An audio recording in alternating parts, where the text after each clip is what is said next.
Salut à tous, ici c'est Fluffy et aujourd'hui je vous retrouve pour parler de sport. Alors pourquoi de sport? Eh bien parce qu'avec les mangas, le sport est une de mes grandes passions et donc je vais essayer de procéder à un petit mélange des deux, si vous voyez ce que je veux dire. Avant toute chose, il faut savoir que je ne vais pas parler de tous les mangas de sport, hein. Comme je l'ai dit dans une précédente vidéo, je vais m'appuyer sur ceux que je connais le mieux et aussi les plus connus, hein, histoire de ne pas en perdre certains. Tout d'abord, il faut savoir que qui dit sport dit compétition. Et donc que le but final est de finir à la première place, hein, au top du classement. Les mangas de sport n'échappent pas à la règle. En effet, la quête principale est un peu axée sur le fait de devenir le meilleur ou les meilleurs, enfin dans son sport, ça dépend si c'est un sport collectif ou non.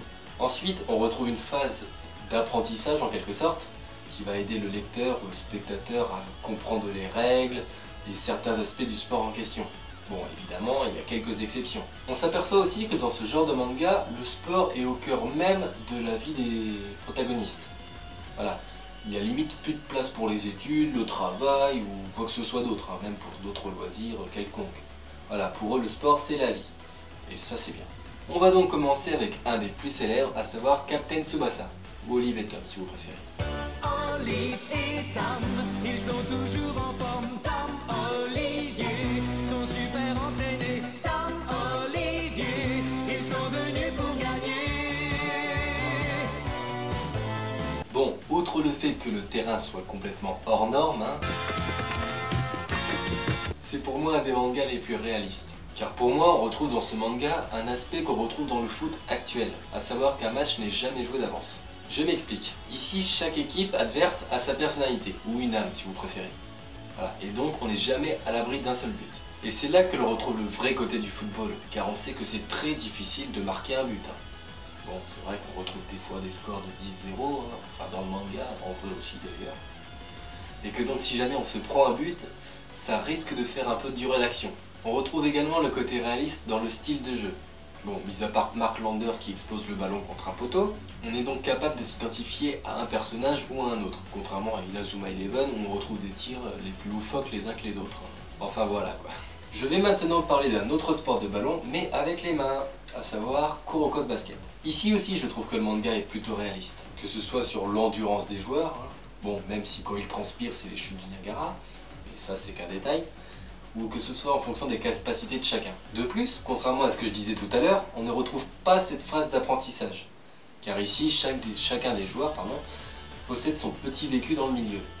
Et on se retrouve avec des joueurs qui ont quand même un assez bon niveau. Et donc c'est plutôt intéressant. Ensuite, grâce à ce manga, on peut avoir une autre vision de ce que représente le basket en intérieur. En effet, un débutant qui regarde le basket à la télé, il voit quoi? Il voit un ballon qui part d'un côté à un autre, voilà, on récupère la balle, on va marquer, on récupère la balle, on va marquer, on récupère la balle. On dirait un peu un match de tennis, hein. Ding, ding, ding, ding, ding, ding, ding.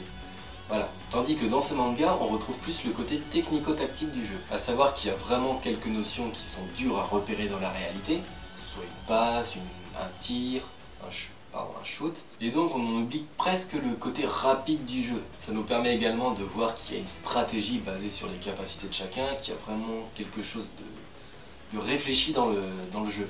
Et ça c'est vraiment cool. Enfin, je vais terminer sur un manga qui, même s'il ne représente pas un sport à part entière, pour moi en est un. Je vais donc parler de... C'est l'heure du... Je sais, vous allez me dire, oui mais Yu-Gi-Oh c'est un jeu de cartes, c'est pas un sport, wesh. Mais ouais, mais moi je vous réponds, vous savez aussi que les échecs et le bridge sont considérés comme des sports à l'heure actuelle. Enfin bref. Bon, même si ce n'est pas un sport d'un point de vue physique, le but reste le même, à savoir devenir le meilleur. Pas le meilleur dresseur, mais le meilleur joueur, hein, ou être le premier si vous préférez. Bon, on ne peut pas non plus faire de comparaison avec la réalité, étant donné qu'à la base tout ceci est fictif. Mais on peut remarquer le même schéma que pour un sport normal, à savoir une phase de découverte, on vous apprend les règles, les bases, comment ça marche, etc. Ensuite vient une défaite pour le héros, ou pour les héros, ça dépend. Voilà, il va donc se poser des questions, savoir s'il continue dans cette voie ou pas, il va avoir de l'aide extérieure aussi, voilà, etc. Et il va ensuite revenir avec une sorte de power-up, une espèce d'évolution, on ne sait pas pourquoi d'ailleurs. Et enfin, on va retrouver l'ascension jusqu'au sommet. Voilà, il va devenir le meilleur, tout le monde va être content, et ensuite on va retrouver un nouveau méchant, une nouvelle équipe, voilà, on se retrouve pour de nouveaux défis, quoi. C'est beau, n'empêche. Voilà, c'est tout pour cette vidéo. Si ça vous a plu, n'hésitez pas à laisser un petit like, un petit commentaire. Vous pouvez aussi me suivre sur Facebook, Twitter et même Messagerie. Les liens sont bien sûr dans la description, comme d'habitude. Et moi, je vous retrouve donc pour une prochaine vidéo. Allez, ciao!